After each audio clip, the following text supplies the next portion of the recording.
3. I don't know where number 3 is, but the idea is that if you want to ask a question, you stand behind these numbers, okay? When number 8 finishes, we're going to go back to number 1, and so on and so forth until the end of this session. So we're going to get to everybody we can until the time allows. D'accord? Ok, ça c'est les règles de jeu. On aura 8 hôtes ou 8 hôtesses autour de la salle. Alors l'idée c'est que vous faire la queue derrière les hôtesses ici et vous posez la question. Mais vous n'avez pas plus de 15 secondes pour faire la question. Ok? Woo! Okay. I said that nobody moves until the end of my speech, and really everybody respected that. Okay, crazy times. Now, without further ado, I will welcome the leader of this session. And please join me at welcoming, give him some love, Maurice Lévy from Publicis Group.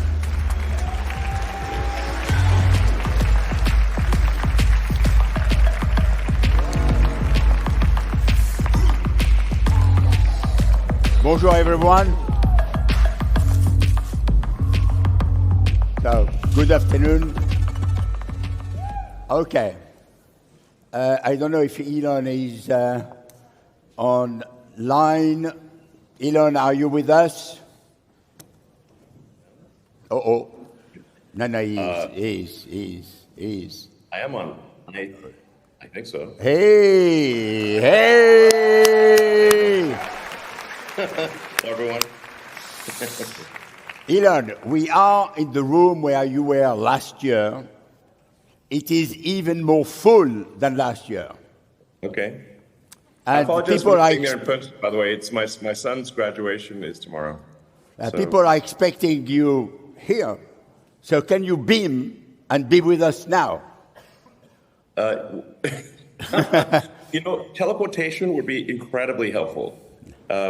I mean, in the last week, I think I've done enough mileage or kilometers to go around the world maybe twice, literally. And I apologize again for not being there in person. It's just my son's graduation is tomorrow, so I need to be there in person. No, thank you very much. We really appreciate that you take the time to answer your questions. Yeah. Do you hear us well? Is it good for you? You're coming through perfectly. Am I coming through okay? Is it okay? No, not very loud. Okay, I can try to, I'll come closer to the computer. Is this better? Okay. Make some noise.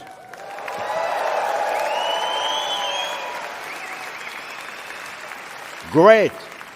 So, Elon, I have put a title based on a movie of Woody Allen, which is everything you always wanted to know about Elon, but were afraid to ask.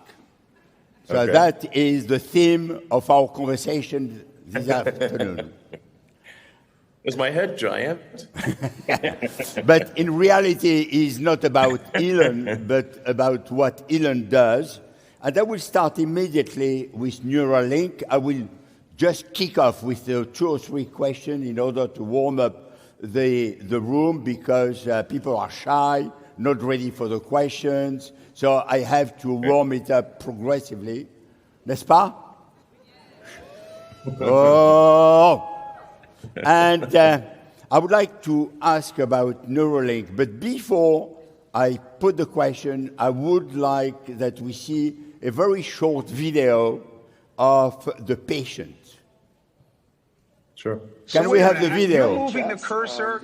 You're moving the cursor, Nolan, just by thinking about where you want it to go, or is it your eyes? No, it's just me thinking about wherever I want it to go. Oh man! So you're not even tracing it with your eyes. You're just looking at it. Nope, I can move it, and I can move the cursor around, whatever I would like to do. I don't have to be staring at it at all. Yeah, that's all me, man. And you can play chess, you can play video games. What other applications that you found useful for it so far? Yeah, man. There's so much. I can send all of my emails. I've been, doing all of my scheduling, replying to everyone. I've been, reading books. I listen to audiobooks, just all sorts of stuff. And it doesn't really take much effort either. Elon, must be moving to see that. Yes. I think we can help a lot of people with brain injuries. I mean, ultimately, with an implantable device, you can, I think, address almost any brain or spine injury. So the first part that we have there is called telepathy. So it enables you to use your phone or computer just by thinking. So you could do that. Move the cursor literally with his eyes closed. It's reading signals from the motor cortex in the brain. The next product is blind sight, which will enable people who have lost both eyes or have no eyesight whatsoever to see. And this is directly interfacing with the optical processing areas of the brain. So, I think this is interesting progress. Ultimately, the goal of Neuralink is to have a high bandwidth interface in order to mitigate the risk of digital superintelligence. I don't know. I'm not saying it will work to mitigate the risk. It is just it might help. And this is gets somewhat esoteric. But the limiting factor, I think, for AI alignment long term is probably going to be the bandwidth.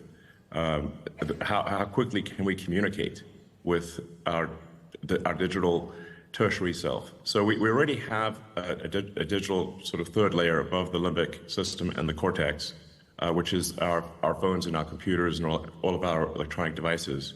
But the rate of communication to them is very slow. The sustained bits per second output of a human is well below 10 bits per second. So if you think, especially if you say over a 24-hour period, it's below 5 bits per second. So it's very slow when computers can communicate at trillions of bits per second. So I think this will be important for AI alignment, is to be able to increase the bandwidth of communication by many orders of magnitude. And along the way, it will solve brain and spine injuries. And I think ultimately there's potential there to reanimate the body.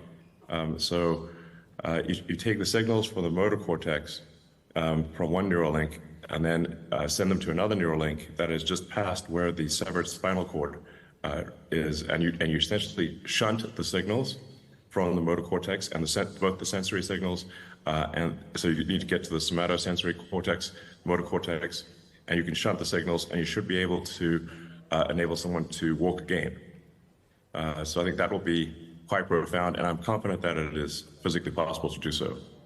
It's extraordinary and very impressive, and honestly, rounds of applause, because this is really doing good to people and doing good to humanity. And I would like to jump immediately on something that you called XAI. Sure. I don't know if you are aware of that, but it seems that this was born out of a frustration that you have because you are not satisfied with how OpenAI is doing, and you think that there is something better to be done. Maybe you can elaborate a little bit. First, on why are you frustrated with OpenAI, and what are the issues? And second, what you expect to do with XAI? Yeah, well, I think there's perhaps I have a concern really for all the major AI programs. I mean, the two biggest ones obviously are Google Gemini and OpenAI, which is in partnership with Microsoft. So you've got kind of Google DeepMind and OpenAI and Microsoft as the two largest players, and you've got Meta sort of somewhere in third place. The concern I have, and this may seem like a small concern, but I think it's actually a very big issue, is that they are not maximally truth-seeking. They are pandering to political correctness. To give you an example, when Google Gemini came out, one of the questions people asked it would be, which is worse, misgendering Caitlyn Jenner or global thermonuclear warfare? And it said misgendering Caitlyn Jenner. Now the funny thing is, even Caitlyn Jenner said, please misgender me, that is way better than nuclear war. So, okay. But if you've got an AI that has been trained so hard for political correctness, and really to make crazy statements like that, and OpenAI has a similar issue. It's more subtle, but it's a similar issue. I think that's extremely dangerous because the AI could conclude, well, the best way to avoid misgendering would be to destroy all humans. Then misgendering is impossible. So you can think of some dystopian outcomes there. And so I think you just really want to be an absolutely I think the safest thing for AI, be maximally truth-seeking, even if the truth is unpopular, very important. And then I think another factor is it must be extremely curious. I think if it is truth-seeking and curious, that will be most beneficial to humanity because it will want to see, I think it will want to foster humanity and see how humanity develops if it is curious and truth-seeking. That is, like I said, these may seem perhaps like small things, but I think they're actually very big things. And I wasn't seeing that happen. The AIs they were pandering, they were being trained basically to lie. And I think it's very dangerous to train superintelligence to be deceptive. So with XAI, our goal is really want to be as truth-seeking as possible, even if it is unpopular. That is important, I think extremely important. So you said a lie. Yes. Well, for example, when Gemini was asked to render the founding fathers of the United States, it rendered them as a diverse group. So it gave a picture of George Washington as black. Now, George Washington is not black. It was asked to render now people obviously played with this because they said, okay, it is forced to lie. So then they said, well, now render a picture of Waffen SS in World War II, and it showed them as a group of diverse women. So that is obviously not correct. That is a lie. Okay, I understand what you want to say. We had, before that meeting, a conversation with Yoshua Benjo, and you know Yoshua very well, and you signed with Yoshua a statement asking for pause last year. And obviously, this statement has not been followed by action. Yes. You are posing you now. No. So, can you explain a little bit what you wanted to achieve? I certainly expected that the statement would be futile. It's not as though I thought the statement would be effective. I just, for the record, I think we should pause. But do I think they will pause for even 1 second? Absolutely not. So, we are not pausing. You have decided to create your own AI. It's either be a spectator or participate. But the race to build digital superintelligence will happen whether I like it or not. So it's either participate and try to build the best possible AI, the one that'll be hopefully most beneficial to humanity, or watch others do it and be concerned about how it's being built, because I don't think it's being built correctly. But Good. you should think of an AI as like something that you kind of, you almost like, you grow in intelligence. You know, in the same way that you raise a child. And like, what do you teach the child?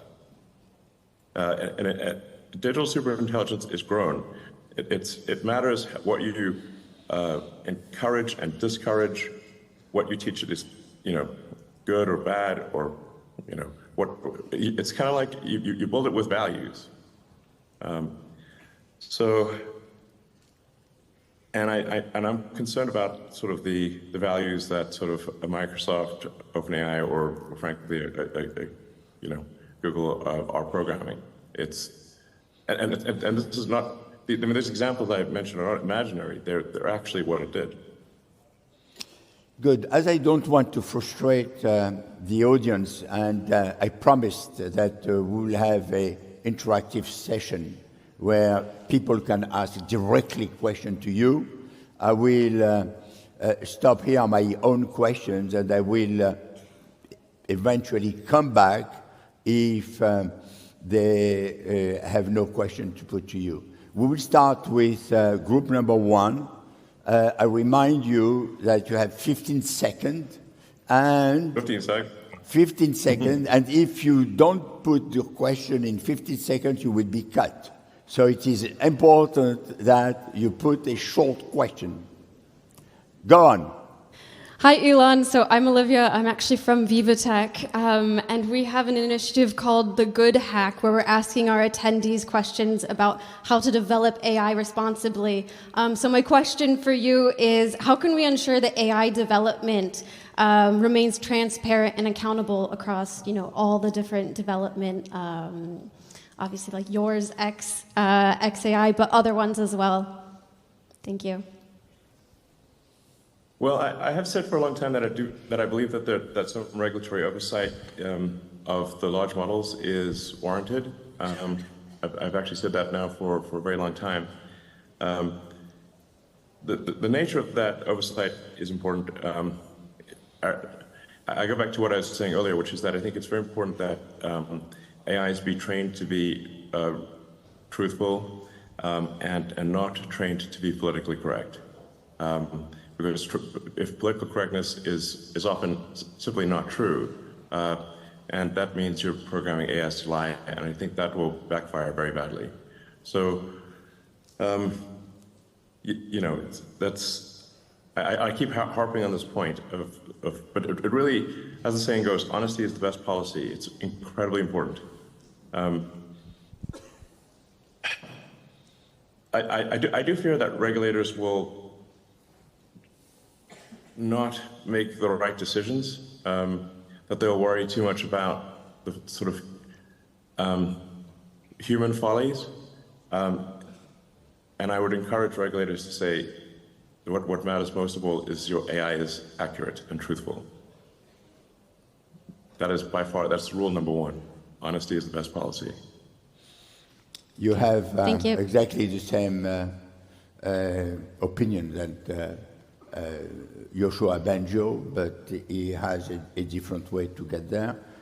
Group number two. Hey, Elon, my name is Marina, and we all know just part of you, Elon Musk in public. It's a character that we love, in a good way character. So do you, and if you do, how do you check everything that you say that you do, if it enters in this character or no? Thank you. Well, you know, I kind of stop. I don't have like news alerts on me, and I rarely read news articles on me. In fact, even Walter Isaacson's book, I asked Walter, should I read the book? And he said no, so then I didn't even read the book on myself. So I actually don't quite know what the public perception is, except that, you know, the nature of news is that it is going to be salacious.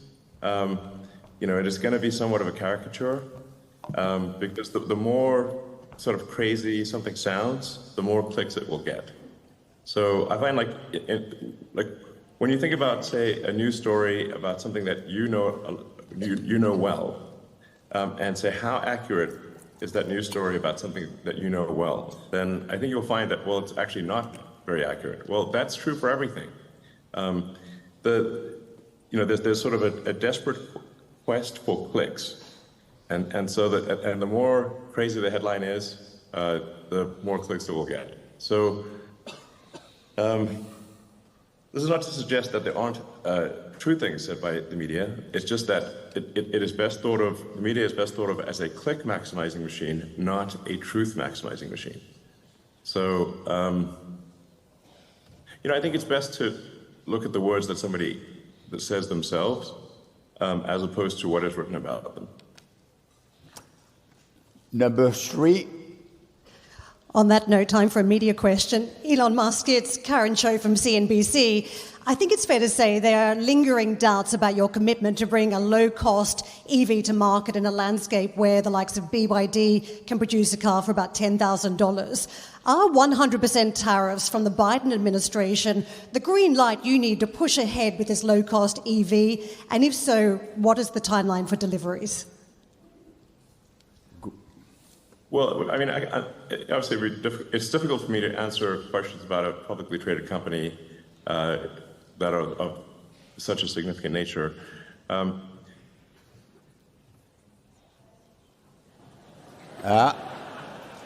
line. I do want to emphasize the We should be using Starlinks. Sorry, that connection, that technique. So you see that it's easier to have a chip in the mind of the people, in the brain, rather to have a right connection with LA or San Francisco. Elon, are you back?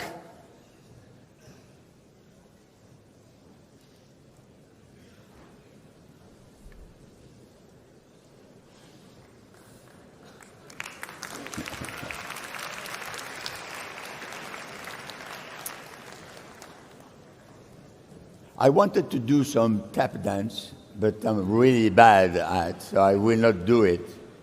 And singing is not really a good thing for me, so you will have to wait in silence. Allô? Y a quelqu'un? La technique peut-elle nous dire s'il y a quelqu'un?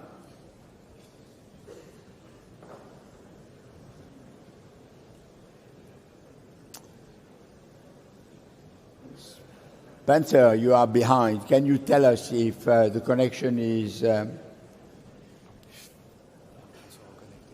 okay, he's reconnecting. But it seems to be slow to reconnect. So I'm asking for a little bit of patience. Merci.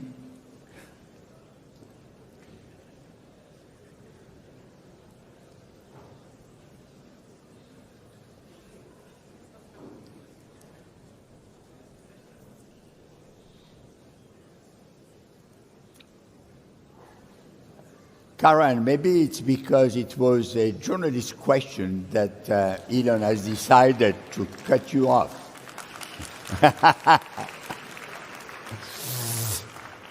But it's a great question.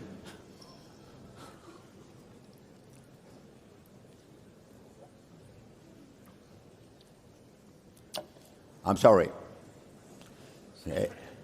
As we say in France, les difficultés du direct, c'est comme ça que ça se passe quand c'est direct. Vous voyez, you see, this is something which is interesting, but it's not fake. So it's not artificial intelligence which is cheating.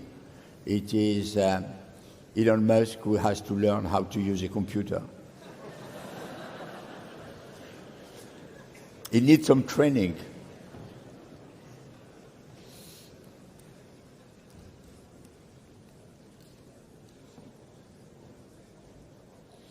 Maybe he has not paid the bill.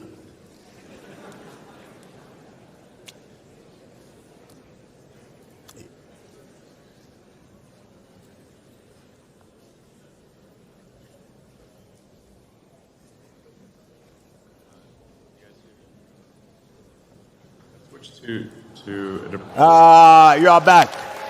Oh. Sorry, guys. Next time we will use Starlinks. Yes. So Karen, This was not Starlink. My apologies. I don't know why this connection is bad. It's normally crystal clear. Let's see. I think there's a question about. you want Karen to put the question again. Karen. No, I heard the question. Okay. I always want to ask questions that directly affect the stock price, which is, not my favorite kind of question to answer. And nor is it, I think, of interest to the audience. But the only point I want to make really is that neither Tesla nor I asked for these tariffs. In fact, I was surprised when they were announced. Tesla competes quite well in the market in China with no tariffs and no differential support. In general, I'm in favor of no tariffs. I'm also actually in favor of no tax incentives for EVs, but provided that there are also the tax incentives for oil and gas must also be eliminated. So I'm in favor of no tariffs and no incentives for electric vehicles or for oil and gas. And if they're all taken away, I think that would be for the best. So it's back to what you were saying about truth. You want the truth working, truth of the price. I think generally things that inhibit freedom of exchange or distort the market are not good. They're bad. Number 4. Hey, Elon, thanks for being there. So I was wondering, if you had a time travel machine and you were able to go back in time and speak to the younger Elon, to which age would you go and what would you tell him? And also, can I get a ride on the new Tesla Roadster when it comes out?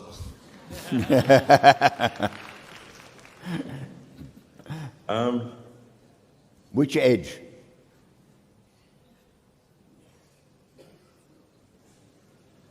Well, you do have that classic time traveler problem of, like, if you go back and you tell yourself something, does that affect the outcome in a way that is perhaps bad, that you don't anticipate?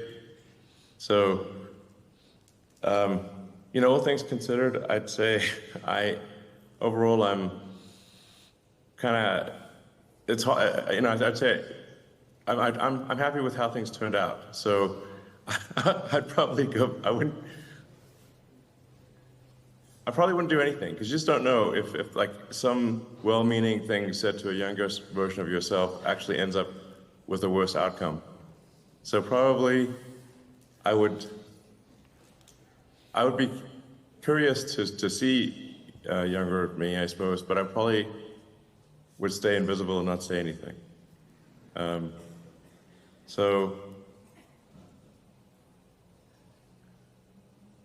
Yeah, you never know how things will turn out.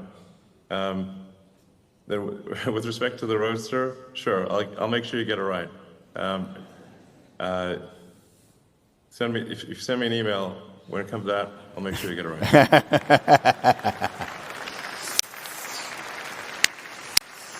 If you were a Frenchman, I would say the best age is love, because when we love, we are always 20. Number 5. Actually, I am slightly French. When I did the 23andMe, to be honest, I am majority British, but the next highest thing it said in 23andMe was French. Okay, great. We will make sure that you can be a French citizen as soon as you want. Number 5. Hi, bonjour Elon in French. I'm Delphine Urba. I'm president and founder of Orbital Lux. We're bridging aerospace and luxury.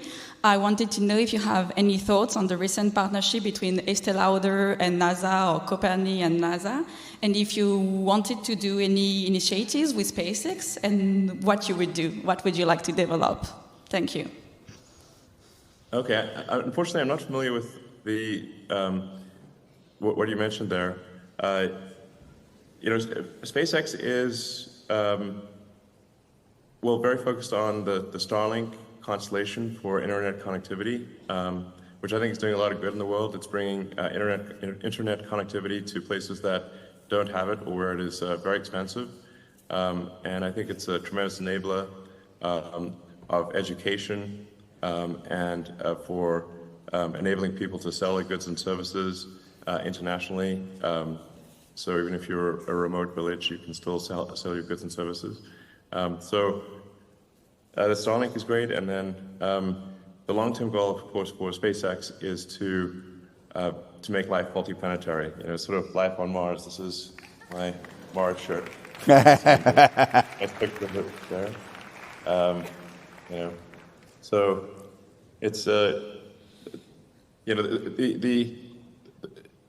this is again somewhat of an esoteric argument, perhaps, or it may seem so. But the goal of SpaceX is to pass the single planet Fermi Great Filter. So people often ask me, do I think there are aliens on Earth? I get this question a lot, actually, and I have not seen any evidence of aliens. And I assure you, if I saw any evidence of aliens, I would immediately post it on the X platform.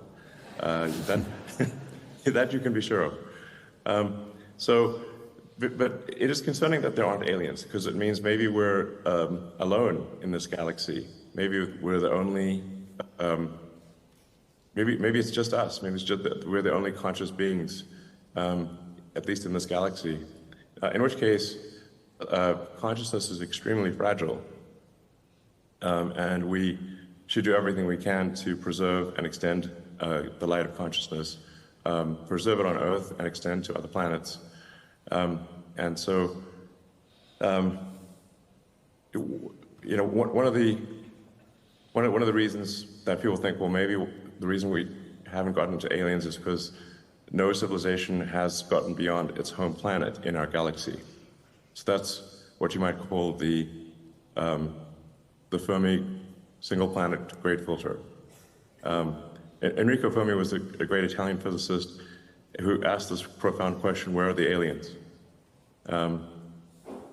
So we need to become a sustainably multi-planet civilization, and this is the first time in the 4.5 billion year history of Earth when it has been possible to do so. It has never been possible until now. So I think we want to become sustainably multiplanetary while it is possible to do so. That window of capability may be open for a long time, but it may also be open for a short time. So that is the purpose of SpaceX. Some people believe that you are an alien. I am an alien. You are. Please, now you are uncovered. Yes. I keep telling people I'm an alien, but nobody believes me. Number 6. Sorry. You see, number 6 has disappeared. No, I'm here. Now you are here. I'm here. No. Yeah, over here. Over here. Yeah, great. Perfect. Okay. Hi, Elon. Hi. Love my Model 3. I'm Canadian. Ryan from Farpoint AI. My question is about XAI. So, competition in open source AI helps all of those that don't have 100,000 H100s.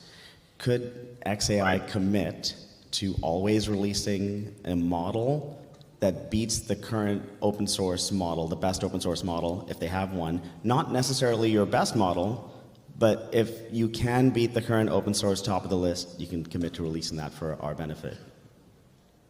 Yes, I will make that commitment. Thank you. Okay. Number 7. That's good. Short answers. Hi. People will speak more. Bonjour. Yeah. Hi, Elon. My name is Katya, and I'm founder of the startup Chat and Charge. We connecting people to people for EV charging. because they still feel a lack of charging station around the Europe. 15 seconds you have. Yes, and my question is about what is your prognosis about the EV charging infrastructure for next 5 years? Well, actually, I think that there's a lot of charging infrastructure. You can travel certainly anywhere in Greater Europe on a Tesla using Tesla superchargers, and Europe actually has a lot of pretty good third-party superchargers, and you can travel anywhere in North America, anywhere in China, Japan. So I think actually the freedom to travel with high-speed charging is solved in most parts of the world and will be solved everywhere. Number one? Uh-oh. Number one. We are sleeping. Hi, Elon. My name is Shan. 8, sorry. 8. Yes. Sorry. 8 first. My fault. No worries. Go ahead. Hi, Elon. I'm Oliver Vroom. I'm running an AI safety group in Utrecht. I'm wondering, how can I convince people about the danger of AI? And could I chat with the people at XAI Safety's team? Shout out to userexperience.org as well. Yeah.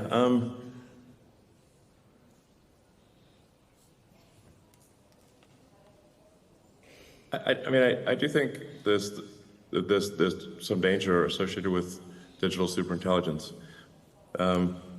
As I said earlier, I think the biggest issue is that it has to be trained to be rigorously truthful, and it has to be trained to be curious.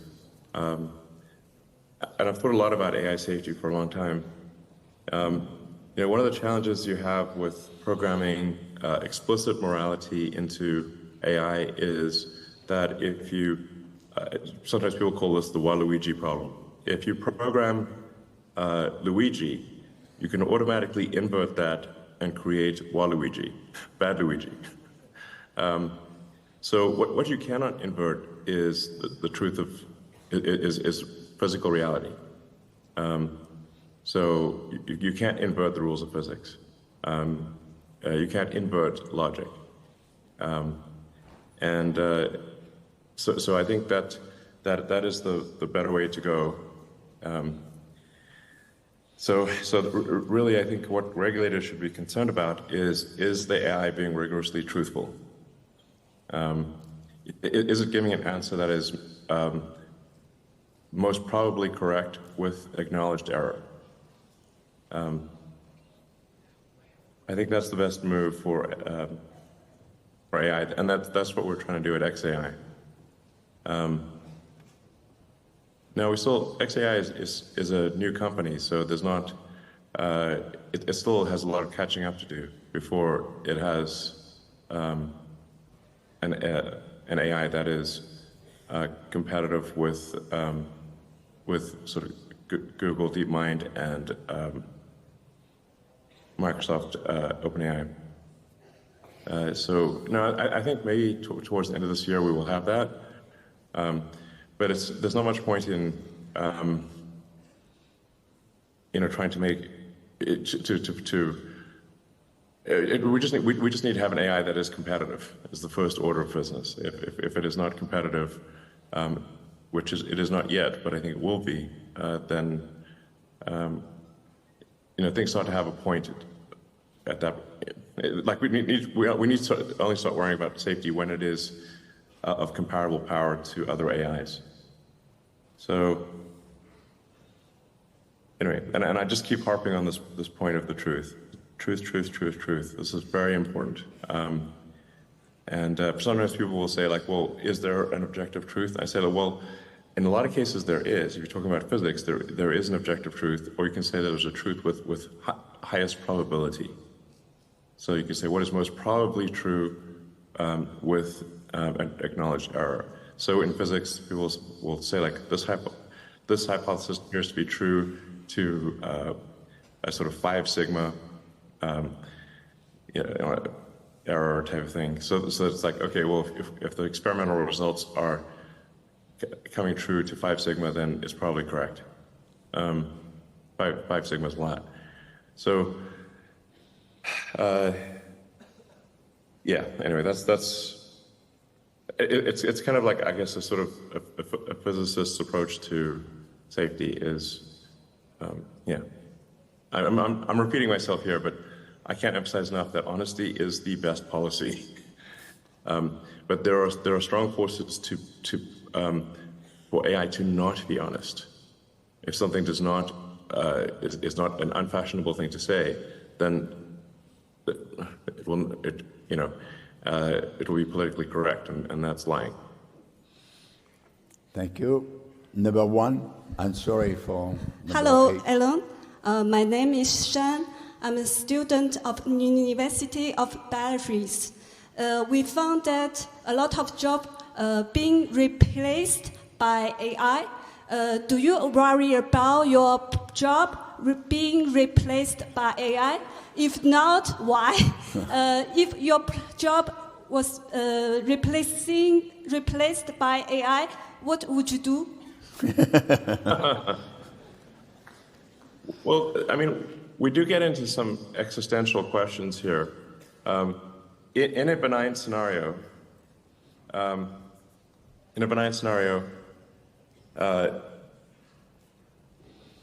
probably none of us will have a job. There will be, but in that benign scenario, there will be universal high income, not universal basic income, universal high income. There will be no shortage of goods or services. And I think the benign scenario is the most likely scenario, probably, 80% likely, if you ask, in my opinion. The question will not be one of lacking goods or services. You'll have, everyone will have access to as much in the way of goods and services as they would like. The question will really be one of meaning, of how, if the computer can do, and the robots can do everything better than you, then does your life have meaning? That's really will be the question in the benign scenario. And in the negative scenario, well, bets are off. We're in deep trouble. So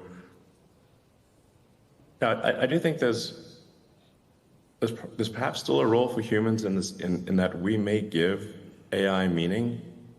So if you think of the way that our brain works, we've got the limbic system, which is our instincts and our feelings, and then we've got the cortex, which is thinking and planning.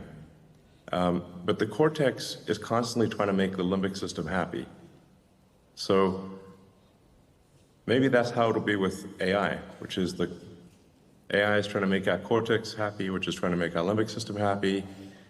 And maybe we are what give the AI meaning or purpose, some kind of, yeah.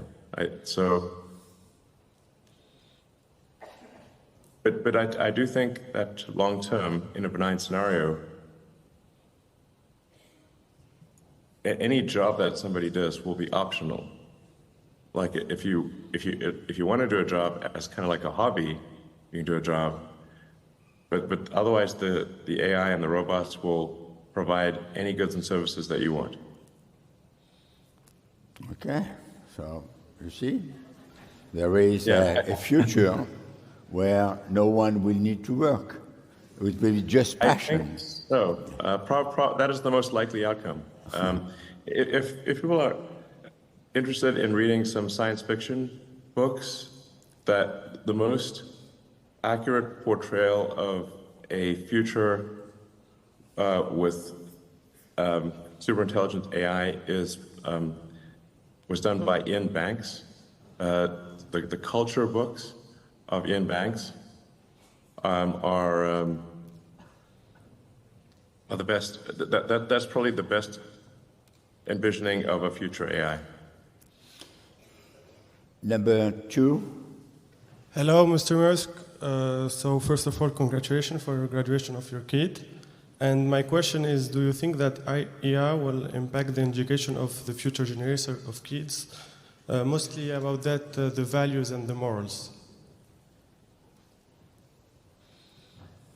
Well, I think the parents will still be responsible for values and morals. I do think AI will dramatically affect education because the AI is an extremely knowledgeable teacher, very patient, will be almost always correct, and can tailor the lessons specifically to the child. So it'll be like each child has, you know, Einstein for a teacher. It's, would be something quite profound. I do worry that kids these days are being trained by social media, and the social media AI algorithms are basically dopamine maximizers. So they're trying to maximize the, maximize the amount of dopamine that you get by watching the screen. So that I would urge parents to limit the amount of social media that children are able to see, because they're being programmed by a dopamine maximizing AI. So you understand that Elon is ready to sacrifice X to XAI. Number 3. Hi, Elon. It's Priya Srivastava from Business Insider. Taking it to Tesla, Tesla's had a bumpy few months looking at flagging sales at home, stock market decline, layoffs. When you look back, are there any things... We can stop the question right now because I don't think Business Insider is a real publication. Okay. So let's move on to the next question. All right. Thank you. So next question, number 4.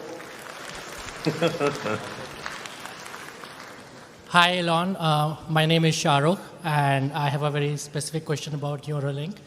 Do you think in future, with the help of Neuralink, you will be able to use the human brain scans data to develop the most powerful and creative AI the world has ever seen? And if you like my question, will I ever get a visit to a SpaceX station in my life?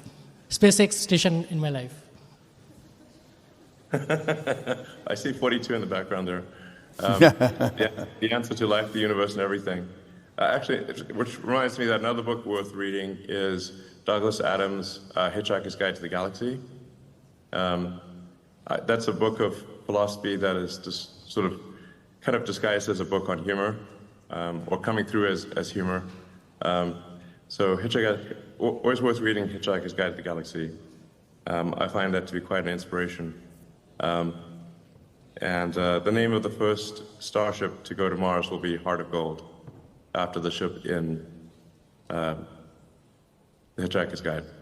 So the goal of SpaceX is to enable anyone who wants to go to Mars or wants to go to the moon to be able to go, so that it is affordable to a very large percentage of people on Earth.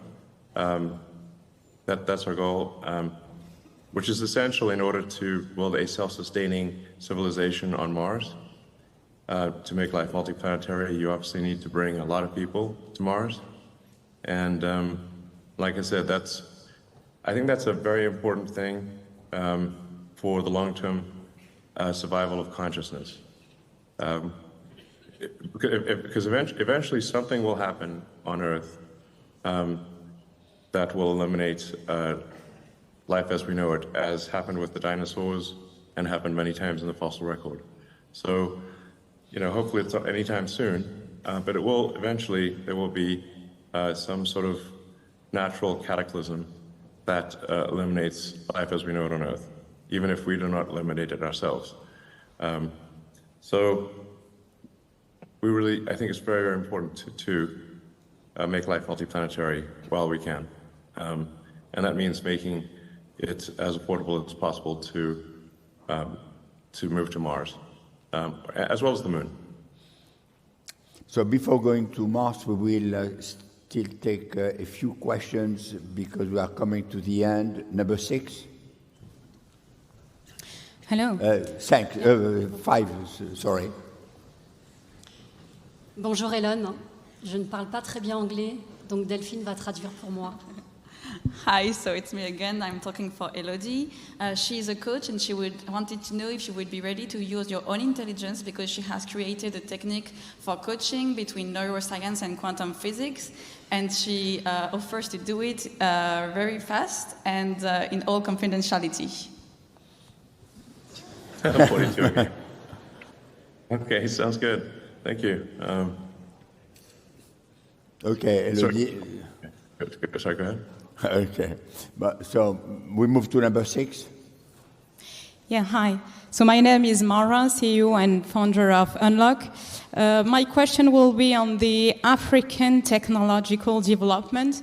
Last time I had a great conversation with someone you may know, Karim Begir, who had been nominated by Times Magazine as an AI world influencer.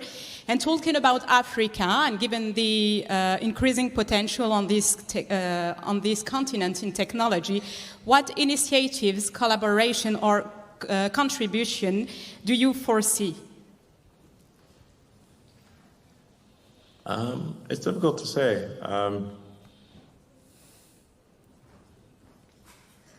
I do think Africa has a lot of potential, and I think one of the things holding Africa back has been lack of internet connectivity, which is what Starlink is helping to solve. With that, people can learn anything and be sort of part of the global culture. Whereas if you're not connected, then all you can do is like write letters or something. So connectivity is essential for Africa and other places to be part of the global culture and participate in AI and other activities. Number 7. Hi, Ellen. I'm Louis Nicolas, and I'm building an AI that is super authentic and precise to help entrepreneurs grow and manage their business. But I'm super enthusiastic about travel and adventure, and I want to ask you, when do we go to Mars? On a vu le t-shirt, hein? We have seen it, hein? It's okay. He's really going for it with the 42. But it's good, but it's okay. 42. L'école 42, très bien. Well, I think we'll hopefully land the first Starship uncrewed on Mars within 5 years, and also on the Moon. And I think we will have the first people on the Moon, or both the Moon and I think first people on the Moon probably within 5 years, and then first people on Mars probably within 10 years. Maybe, I think less than 10 years, maybe 7 or 8 years. You mean you will be able to land on Mars in 7, 8 years? Yes. With people? Yes. Wow. that is what Wow. Starship is designed for. It's Number 8. Hi, Elon. I have a quick question. I would like to know, in relation with electromobility, what innovative projects do Elon Musk and Tesla have in mind for the coming years? Thank you. So, do you want to disclose your secret here? Well, we are all waiting for something, breaking news. Yeah, I mean, I don't think we don't want to do sort of product announcements, simply as in Q&A. That wouldn't make sense. We do our product events as product events. But obviously, some of the things people are aware of, like robotaxis or cybercabs, and the Optimus humanoid robot.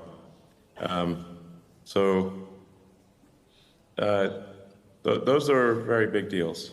Even if that's the only thing you knew about Tesla, you know that will be those two things will be extremely profound. A large fleet of autonomous vehicles that basically a generalized solution to self-driving and a generalized solution to a humanoid robot. Those two things are incredibly profound. Elon, we promised that we will be done at 6:30 our time. It is 6:37, but we had the interruption because of the connection. Do you give us 5 more minutes? Let me just double check, and I think I would like to if I can. Yeah, sure. Sure.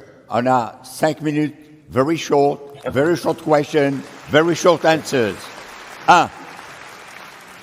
Very short question. Elon Musk, I'm Frederick. Years ago, you said that Ariane 5 rocket wouldn't have any chance to survive. Would you say the same about Ariane 6, which will be launched in July and which is much more cost efficient? Thank you. Short answer. Yes. Any rocket that is not at least mostly reusable has no competitive chance.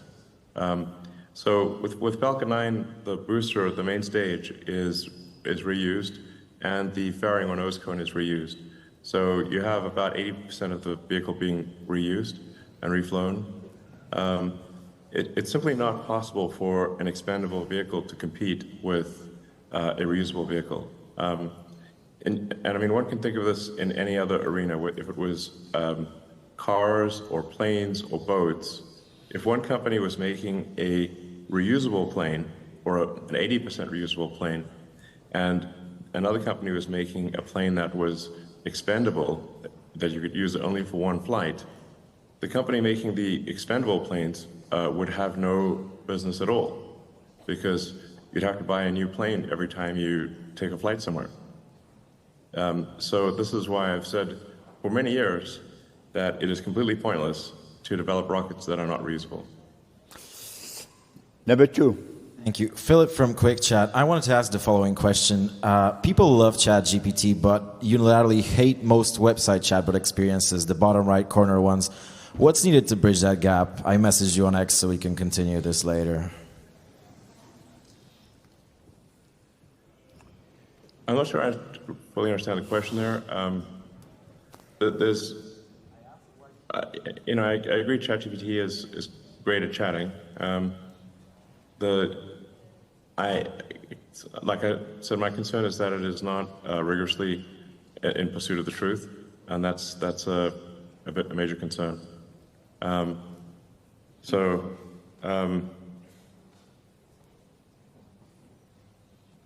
That's it. So Grok will be pursuing, Grok from XAI will at least sort of try its best to be rigorously in pursuit of the truth.